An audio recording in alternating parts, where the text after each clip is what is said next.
为着要鼓励企业减碳，农业部林业署透过无同的专案来鼓励企业用家己的产场，包括种树啊、生态保育、保存山林文化等方式来减碳。咱做伙来了解。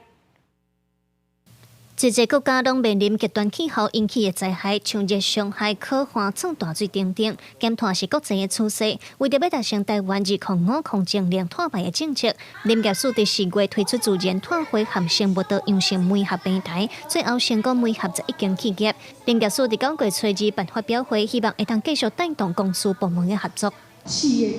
共好，一起进来，一起做，所以我们一起产生的这样子的一个平台，是一个多样性的平台。不只在森林的保护，不只在文化的保存，而是切切实实的跟上我们国家的双轴转型，一个是绿色转型，一个是数位转型。碳汇的意思就是保存碳的仓库，上好的仓库就是咱的森林、大海和土壤。为着要兼顾维护生态多样性，甲减少企业对减碳的顾虑，林业署招学者共同推出多种碳汇专案，包括种树啊、生态保育，也有保存山林文化等等。鼓励企业做伙来参与，嘛通对着国际所要义的 SDGs 永续发展目标。再来呢，就开始进行专案的执行。那最后呢，由政府，也就是林业及自然保育署，我们会来进行一个成果的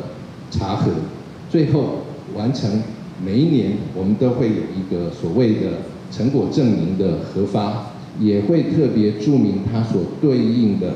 SDGs 的哪些项目。林业署嘛表示，设立这个媒合平台，唔那是鼓励企业用实际行动来响应减碳、增加碳汇，嘛希望透过合作，用维护生态的方式，进一步带动生态旅游，增加山村的工作机会等等，佮通互愈侪大众愈了解减碳的重要性。记者卢尚如、郑春友台北报道。